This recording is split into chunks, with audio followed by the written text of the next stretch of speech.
Okay, very good. Very good. So that kind of clears that up too. Another congestion and confusion issue there too. What other things? What other things could we cover as far as etiquette and use of SAR Net that's helpful for everyone to make sure they have their time on the air in a timely manner? Are there other things you'd like to promote on that? All right, Robert, you're going to need to repeat that. I was losing Stuart here, and I switched over to Sebastian. It's getting a little stronger here now. What was that question again? There's a question that's often asked by new amateur operators. We covered about not keying up until your local repeater unkeys. Are there any other little helpful tips in using SAR Net to make it good for everybody? Well, just remember it's a statewide system. That's why we sort of tried to discourage rag chewing, which is sort of what I'm doing now, although this has been more of a technical forum here, I think, this afternoon. But just try to be considerate of other operators, that's all.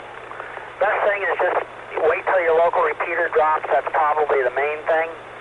And, just realize that you're on a statewide system. That's probably two of the biggest. Okay, there you go. What repeater are you on now, Joe? We've been talking for a little while here. You've traveled a good distance and you've gone through several repeater footprints. What are you using now? Okay, right now I am on Sebastian repeater. Usually when you get north and you start hitting more westerly on the turnpike, you can hear Sebastian in here fairly good ways until you get up towards Central Turnpike, which will be the next one.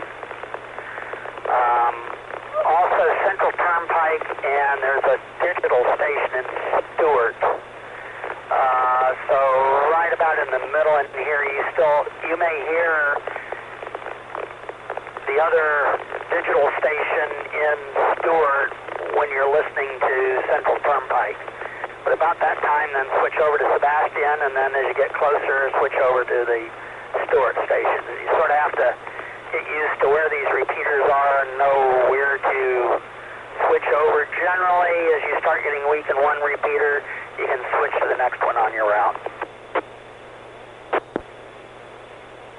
There you go, and you can basically, if everything's working, kind of go seamlessly from one zone to another, one footprint to another, I guess is a way of saying that if you plan your trip out. Some people also set up their radios for that same sort of thing where they go not necessarily alphabetically like my radio's set up, but they might set it up in zones where they go from one repeater to another within a certain zone, say I-95 or I-4, I-75, and so forth. Yeah, that's correct. If you know what routes you travel, I mean, the SAR Net basically covers the interstates. So, like, I know I'm traveling between Miami and Orlando, so I'll have Miami, Andytown, Fort Lauderdale, West Palm Beach, Stewart, Sebastian, Central Turnpike, and Orlando and Christmas.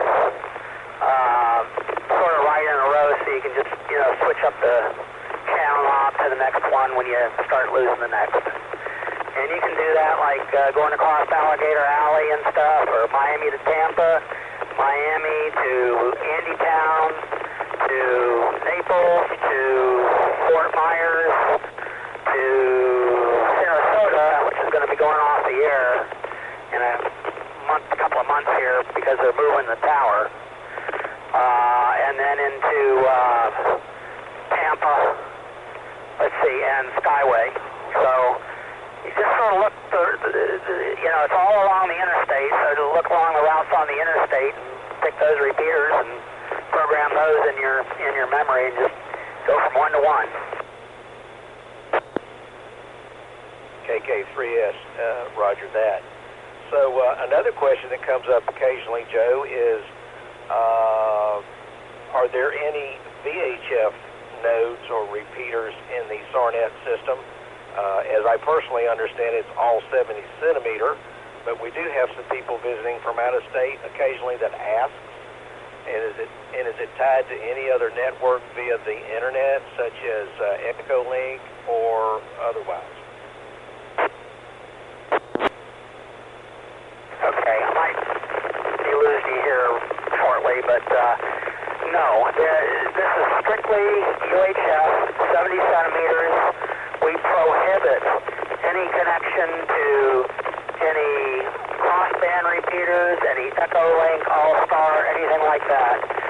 Part of the reasoning behind that is because of the way SAR Net is controlled. You get other stations on there that they don't know what system they're connected up. They can cause havoc and prevent you from being able to effectively use the SAR Net. So we do not do any crossband off. Nothing like that. Just strictly analog, strictly UHF, 70 centimeters. Okay, that question is answered. 70 centimeter analog. And another question or another problem that comes up occasionally is we must use wideband FM instead of narrow band. Is that correct?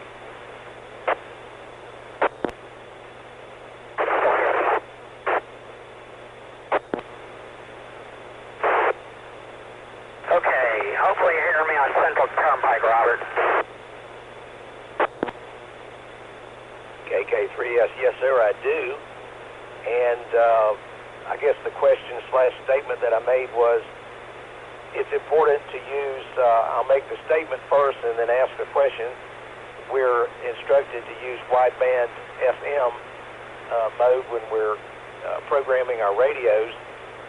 What is the reason for that? Why not use narrowband, which a lot of public safety systems have gone to? Isn't that more efficient or not?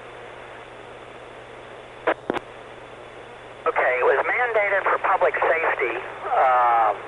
For those other services, amateur is not required to use narrow band.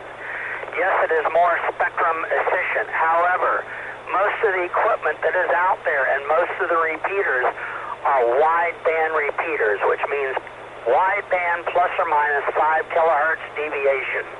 And it also means that usually the receivers are at least plus or minus 7 or 8 kilohertz bandwidth. Narrowband is half of that, so max deviation would be 2.5 plus or minus 2.5 kilohertz.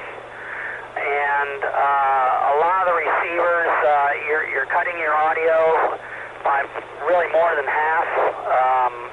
When you do that, it may be using narrowband. If your CTCSS tone is also set up for narrowband, it may not be enough tone to activate the decoder in the receiver. Biggest thing is that your audio is going to be way down. It doesn't fill up the bandwidth of the receivers that are out there. We only have very few radios that can effectively operate narrow band. So wideband is the thing, plus or minus 5 kilohertz deviation. It also means that your CTCSS tone needs to be set for plus or minus 600 hertz deviation up to maybe plus or minus 750 hertz deviation. Depends upon some of these manufacturers what they use for that tone, but I forget what the actual percentage is according to the TIA specifications, but basically 600 is what you need to use for wideband. KK3S, very good. Question number 41 would be, we're transmitting, the situation is we're transmitting and trying to get into a SAR Net repeater. We know that we're selected to wideband FM, and we have the frequency and PL tone correct, but they can't hear us on the other end. we just come in as a very low volume signal. Audio is real low. What are some things we can do to improve our audio, some things we can check to make others hear us a little better, possibly? Now, one thing you could do is use another receiver, listen to some other stations, see what their audio level sounds like, and then compare your audio level. A lot of people do not hold the microphone close enough to their mouth. Most microphones for two-way communications are noise-canceling microphones, so as you move away from the sound source, it tends to equalize, and it tends to basically cancel out that audio. So you want to have your microphone within about a ½ inch of your lips and talk in a normal voice. If you can, if you have a handy talkie or another receiver, to monitor yourself and compare yourself to another station, that'll probably help a lot. Over. Member 4 Alpha Kilo Mike. Head Alpha Kilo Mike, I think it is. Yeah, just screwing around with a handheld outside. Just wanted to make sure that I wanted to make sure I understood how to program the thing to a repeater. And 4 AKM siesta key. Hey, what repeater are you going into? You sound fine. I believe I'm going to the repeater on 444.800 AKM. Now, what city are you in? Currently located Siesta Key, south of Sarasota, and 4 AKM. Okay, very fine. You're probably going through the Sarasota repeater. I don't remember all the frequencies, and this being a statewide system, because a lot of these frequencies do repeat, a lot of people won't be able to associate where you are. So it's best if you just say, yeah, you're in Sarasota or whatever. Then we know you're going through the Sarasota repeater. And if you go to the website, you can look at the map there and see the designation for the different repeaters. Over. Oh, heard that. I didn't realize I was on SAR Net. I'll get off N4 AKM. You don't have to get off. Just try to be aware that you are on SAR Net. So you can mark this frequency. This is SAR Net. You're more than welcome. Just, try to follow the recommendations that are on the website. Okay, Robert, what's the next question, I guess? KK3S. Tell me about what the SAR Net ID that comes up. I haven't heard for a few minutes. How often does it appear? Where does it come from? And can we use that as a signal source to compare other signals with? Oh, that's a fairly good question. Okay, the SAR Net ID comes up about every 29 minutes, I think is what it's set for. And I'll say, whatever it says, SAR Net or whatever. And also, sometimes a CW ID will come up if, for some reason, the voice ID comes up, but somebody maybe has keyed up the system and it doesn't go through. It will send a CW ID, which is just SAR Net. And it originates out of Lake City, Florida. There's a controller there that generates the ID. It also generates a test signal when we need to have a test signal to align equipment on the network, and we'll get into that by another transmission here. Let me see, did I, you could, the ID is, you can sort of use that as a gauge. I think the ID is set for about plus or minus 3 kilohertz deviation, so it's a little bit low on the voice ID. It'd probably be better to listen to other stations like you, Robert, or K4NRD has a pretty healthy signal. There's other, you'll be able to tell what stations sound louder and what stations don't. Also remember that being on FM, it's not how far or how strong your signal is into the repeater. It's the deviation of that signal is what determines the audio level. Over. Okay, very good.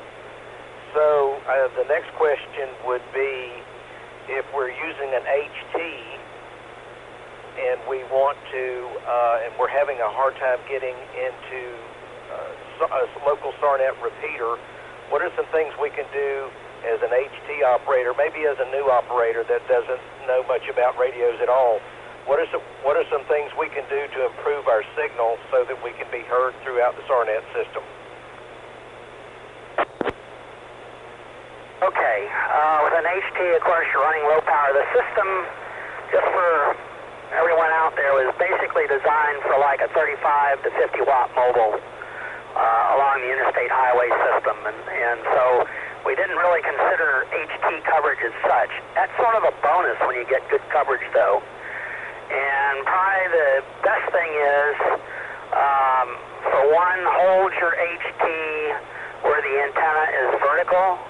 If you can use an external antenna, like a mag mount or something like that, do that, or hook it up to a home antenna system or whatever. Speak within a ½ inch of the microphone port on the HT. Same thing if you're using a speaker mic. Now, we have noticed there are some speaker mics that tend to sometimes muffle or not be as loud or as good as the microphone in the actual HT itself. But it's sort of dependent upon the different flavors of radios. Over. One other thing. Okay, probably is you're monitoring the repeater if you do have a signal indication of some sort. If you move your HT around to various positions, naturally the higher the better. But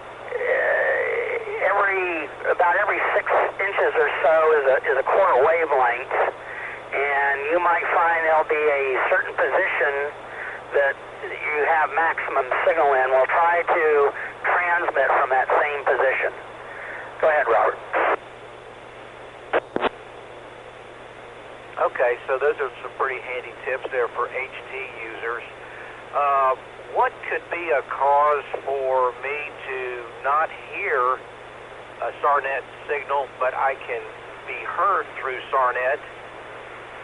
Why would I not be able to hear it, but yet I can get into it and others are trying to tell me, we hear you just fine, but we cannot hear them, but another radio of ours works on that same frequency, and the communications are good. What could we be overlooking? Well, there could be any number of things, as a defect in the radio, but chances are it might be too if you make sure that you have either your PL off or are using the proper PL on receive. Same thing goes with transmit. Also, you may find that it's just certain positions you're holding the radio in, propagation, reflections. There can be any number of reasons why you might not hear the repeater. Normally, though, you should be able to. I would say probably the biggest thing, especially if you're setting up a radio, is to make sure that either you have the PL off, which means you're going to hear any other station on the channel, or at least have the proper PL for the repeater. All the repeaters receive and transmit the same PL. So that is one thing to be aware of. Over. Okay, very good. So we don't use a split PL system. In a related question, do all of the SAR Net repeaters transmit a PL tone? In other words, would you have to have that PL set in your radio to receive it?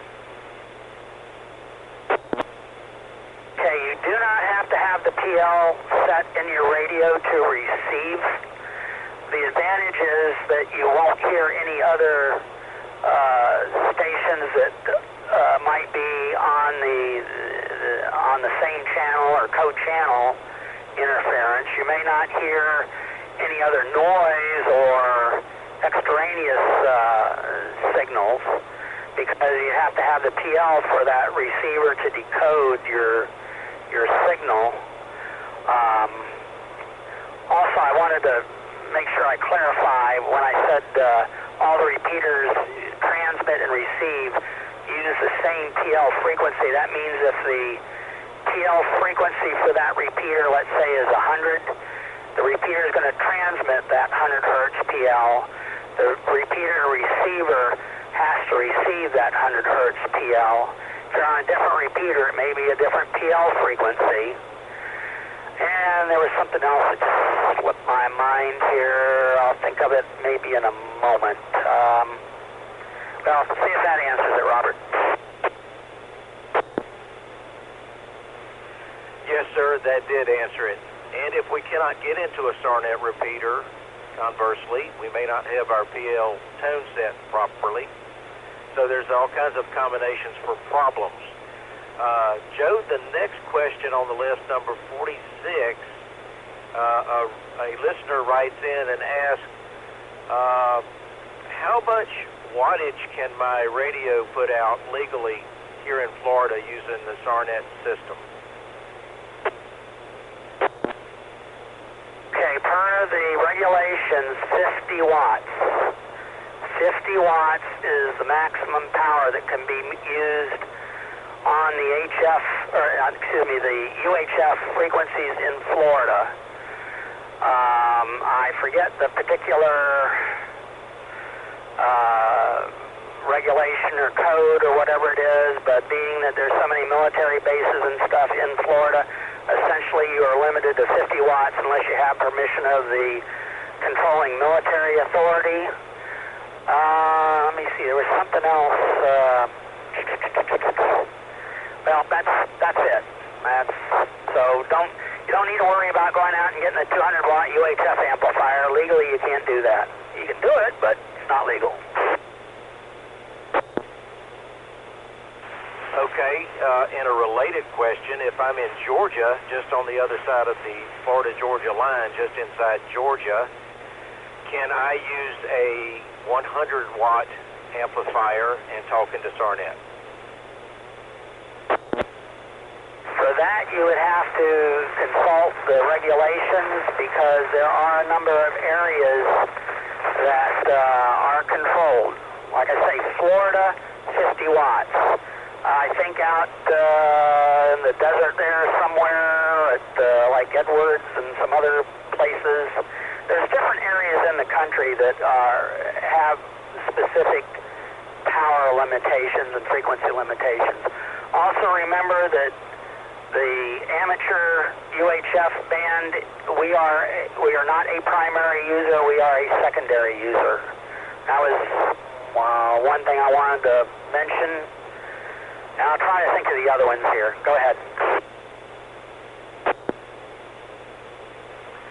Another listener writes in and asks, why is it we cannot transmit or carry on even short QSOs during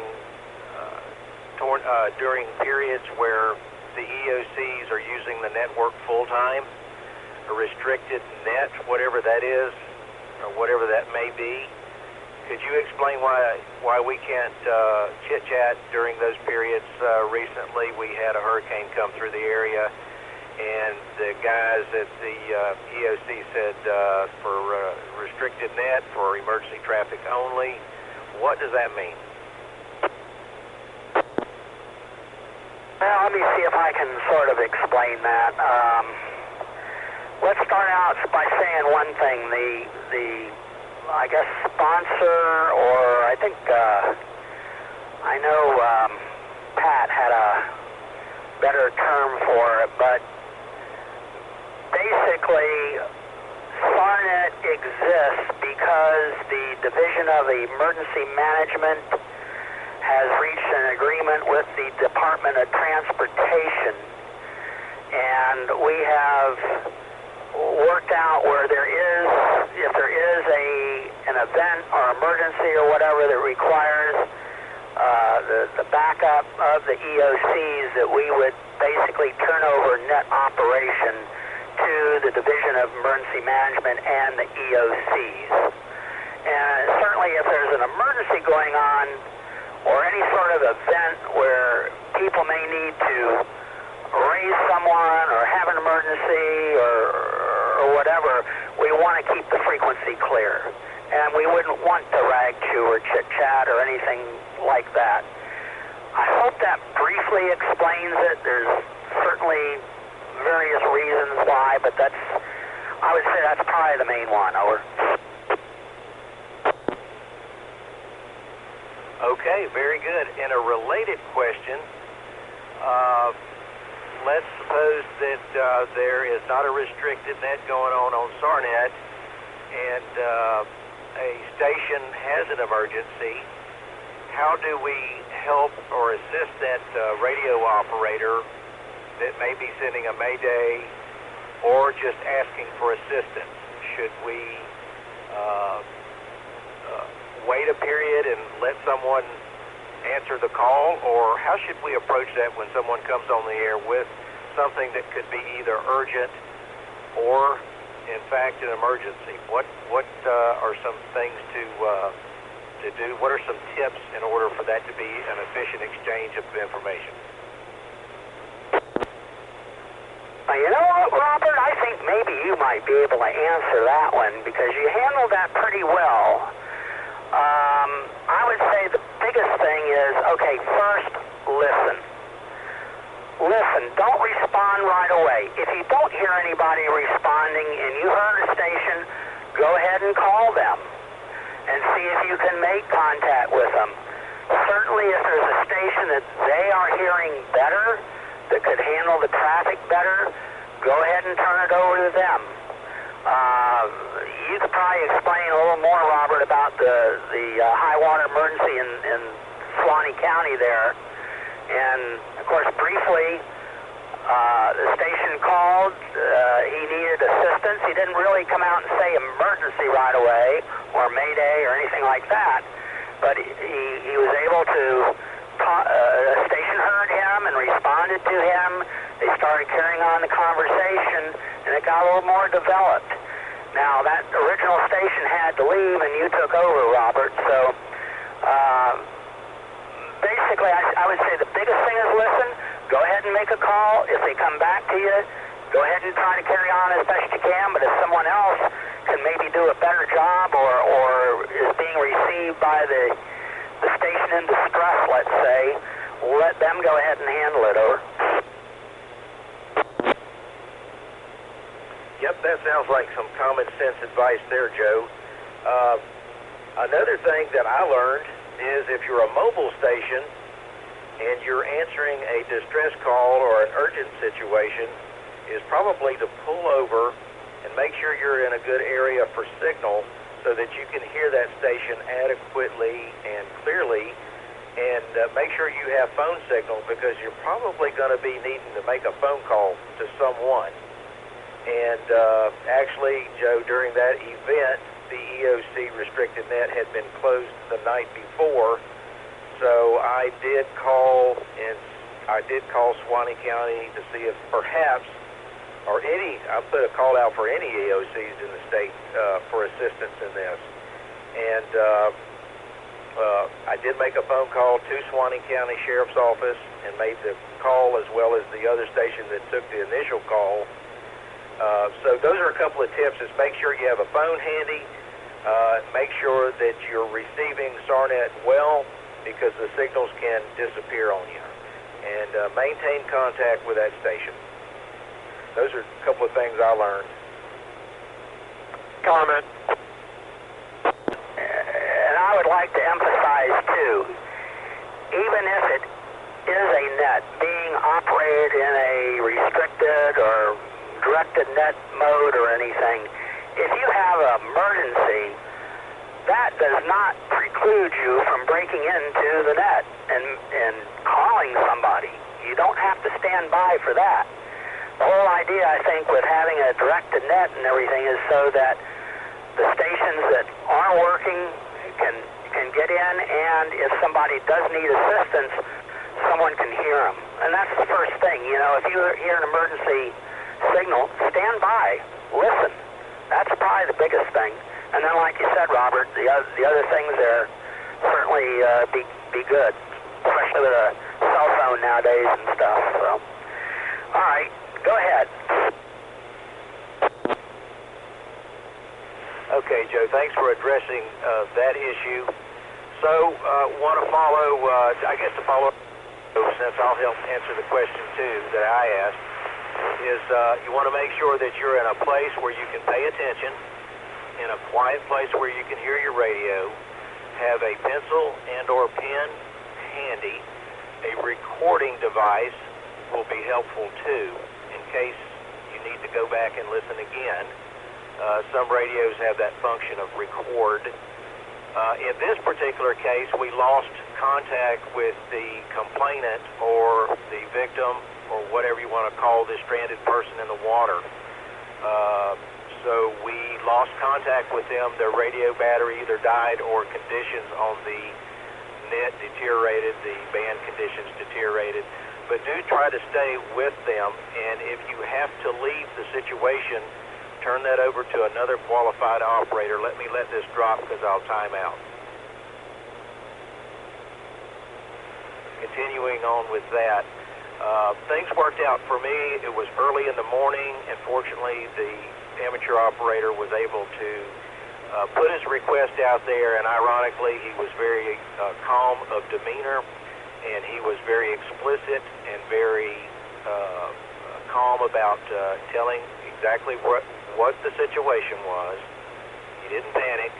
What the situation, where the situation was located.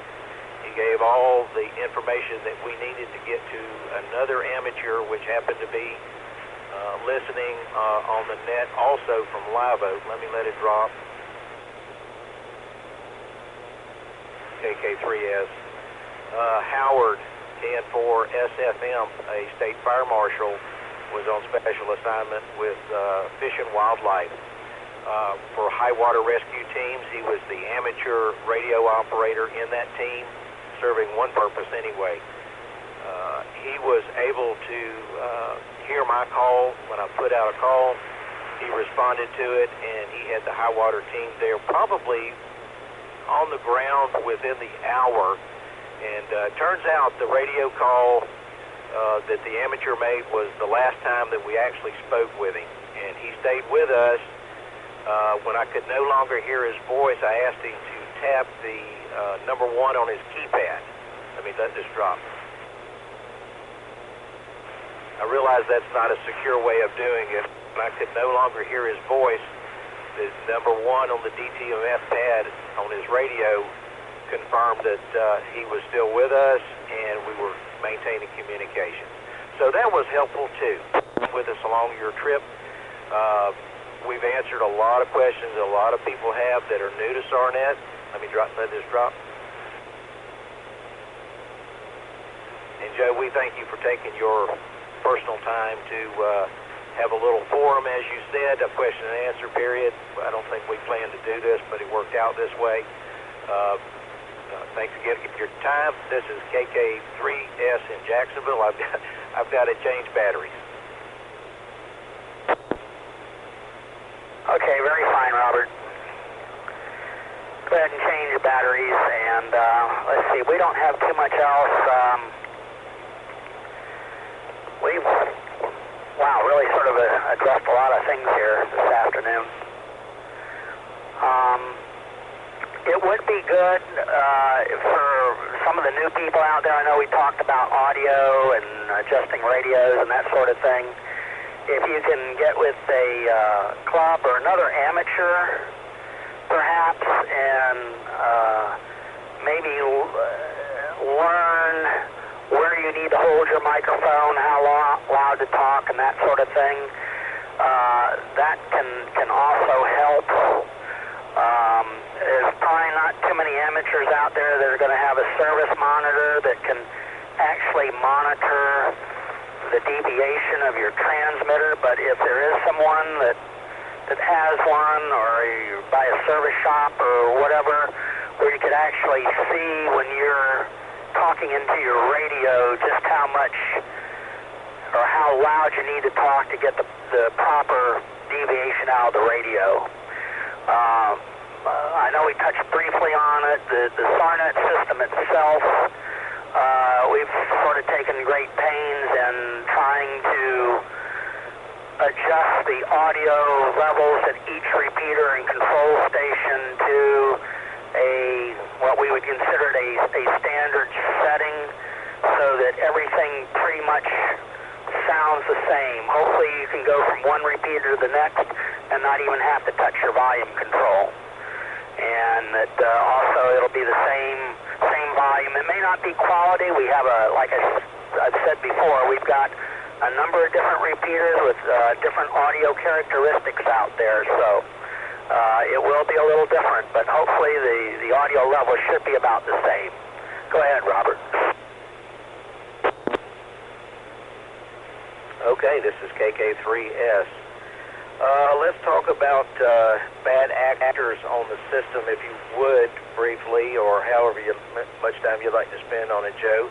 Bad actors, people that are improperly using SAR Net, not using IDs, or other call signs allowed, such as GMRS licenses and other licenses on SAR Net, unless it's an emergency, I guess would be an exception. But could you talk to us about people that are improperly using the system, and what is the standard treatment for this, and what are the consequences, and what can be done by the control operator, I guess being you, for lack of a better term, what can be done about getting that person off the air?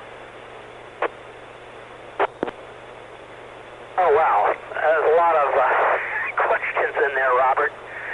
All right. First off, just remember this is a statewide system.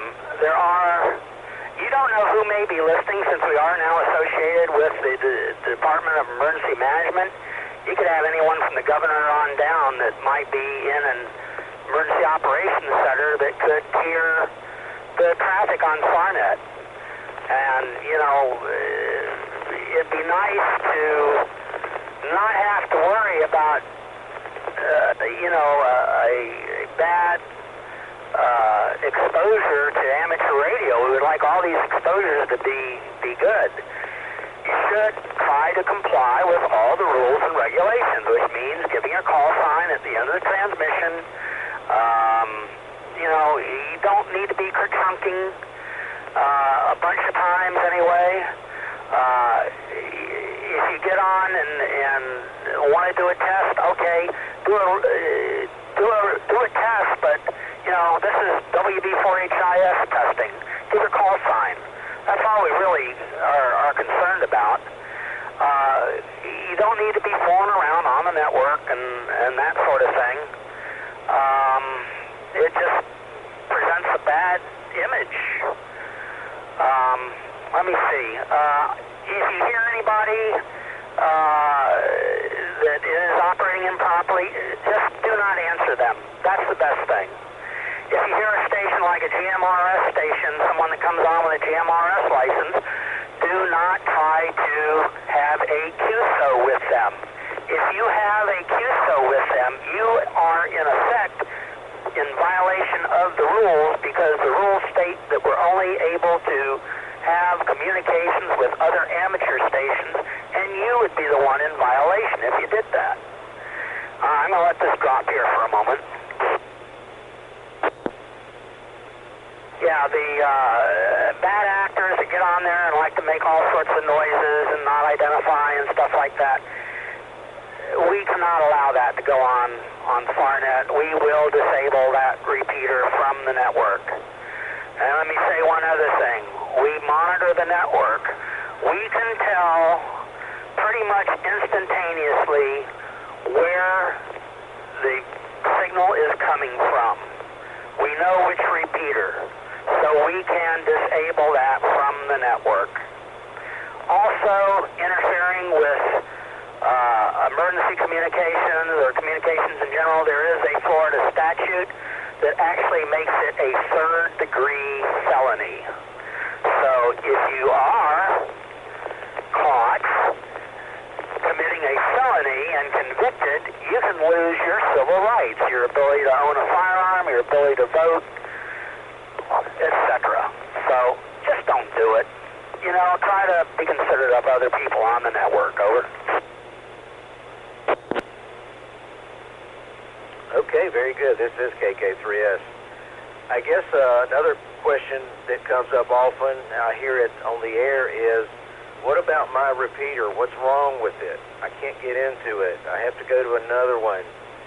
Is there a status list, an updatable status list on the SAR Net website that can help me know what may be going on with my local repeater, etc.? Who would I pass on any kind of repeater problems to on the air? Questions like that come up all the time. Reports of malfunctioning repeaters, repeaters that don't work, repeaters that are acting funny, weird noises, etc. What do you have to say about that, Joe? Oh, golly. Well, let's see. Just a couple of things there. We do have on the website a page that we have a status page for repeaters. Generally, if it's something that's going to be long-term, it's going to appear on that status page. We just don't have the manpower and to be able to really have an ongoing status. I mean, if you hear me on, you can ask me. There's a number of people that are notified, usually when repeaters are disabled from the network due to bad actors or something like that. Also on the web page, there is a place that you can send the message to us at SAR Net here. So if you do have a repeater you think is acting up or has a problem, you can send us a message through the website, and we will try to get back to you on that as soon as possible. Generally, though, I would say probably the most times that you can't get into a repeater, it may have been removed from the network because of a bad actor, and you're just not going to know that you're not accessing the network. Over. KK3S. So I guess that would lead to another question is, do the repeaters work self-standing when they're removed from the network? And what does that mean when we can't get into the network, etc.? Does that make sense? How do we know if we're not getting into the network? Okay, stand by. Let me switch over to Christmas. I think I'm getting out of the Central Turnpike range here. Hang on. Okay, Robert, do you copy me for Christmas?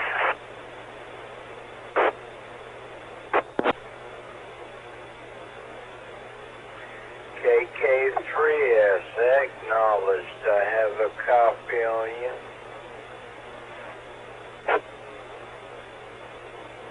Very fine. The only way in which you could maybe tell if you are accessing the network, like, first off, let me state this.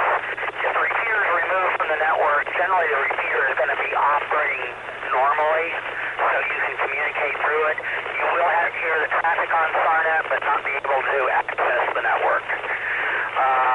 The only thing you could do would be to go ahead and make a transmission and switch over to another repeater on SAR Net that you might be able to copy from your present location and see if you hear the last second or so of yourself coming As I mentioned before, the transmissions are delayed about a second and a half.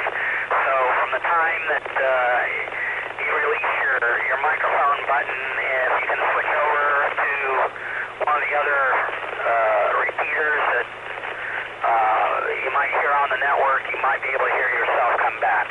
The only other thing is get a ham buddy or whatever on the phone or whatever and see if you're coming through the network. Over.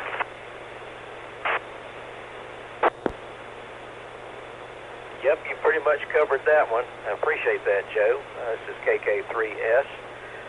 So if a local repeater is removed from the network and we can talk back and forth through the local repeater but not into the network, that's a good to know thing too. Will we interfere with the network in any way, talking locally through the repeater, and will our local traffic override the network traffic when it's disconnected? I don't. It may depend upon the repeater configuration, but you will hear the network traffic come over your local repeater, and you can use your local repeater. If you don't hear anybody respond back to you, you can probably figure that you're not getting into the network and not being heard on the network. That's probably the best thing I can sort of tell you to do. Unless you can raise myself or Randy or someone else that might, Eric can maybe look, but we can tell what repeaters are down because we would have taken them down, or at least disabled them from the network. That's about it, Robert.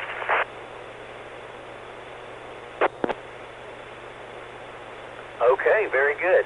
That explains that. Other questions that are often asked is, so-and-so, K4, ... Can I get a radio check? What is the proper way to request a signal report on SAR Net? What is the accepted way or the acceptable way, the standard way to do that? Well, you can just say, can someone give me a radio check? This is, and give you a call sign. The biggest thing is don't get on and just say radio check, and expect somebody to come back. That's illegal because you're not giving a call sign. At least give your call sign. Call another station. If you listen and hear another station, call them, see if they'll come back to you. But you can always say, does anybody hear me out there? Or CQ or QRZ, or can somebody give me a radio check? This is WB4HIS.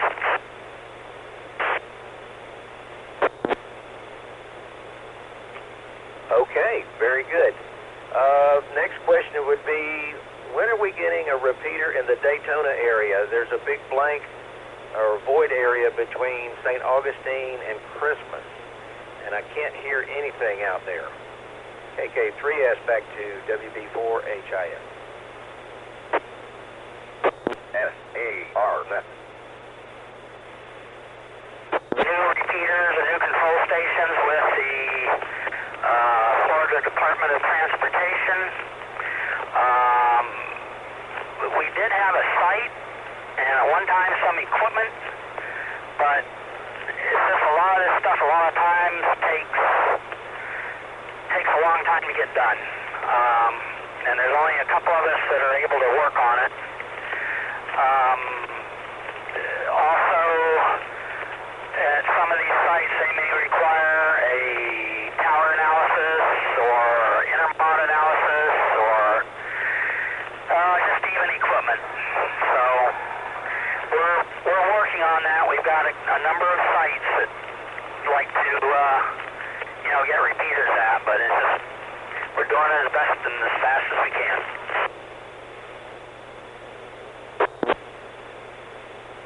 Okay, very good. Thank you for that one. The next question would be, what does it take to, I guess the question would be, are there any existing repeaters owned by private individuals or clubs that SAR Net uses for SAR Net repeaters, and how are those interconnected with SAR Net? Palm Beach is one example. Christmas is another. Palm Beach is owned by Bert, and I'm trying to remember Bert's call right now, but it is connected to the network through an FX1 station located at a DOT facility. Same thing with Christmas. There is a DOT facility some miles away from Christmas, and we use an FX1 to communicate with that repeater. There's a number of other repeaters around. I can't remember or know which shore.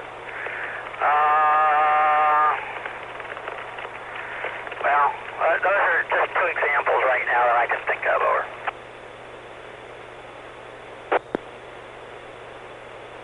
Okay, very good. Maybe we should pause for just a half a second in case there's any traffic that needs to come over the network. This is KK3S.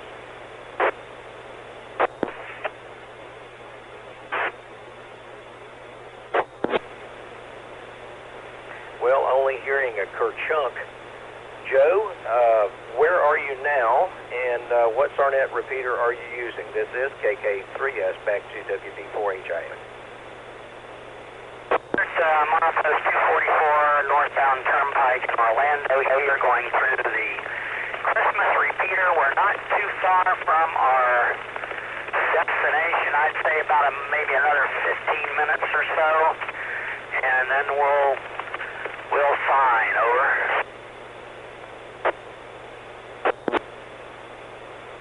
Okay, very good. Joe, would it be a good time, since you've got 15 minutes, we've got an end in sight here with this forum, so-called, that we have going on here, would you like to take some questions from the audience, some others that we may not have covered, some legitimate questions about SAR Net, and speaking with our network administrator, Joe, WB4HIF. Joe, would you be up to that?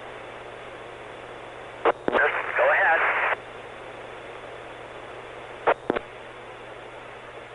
WB4HIF, this is...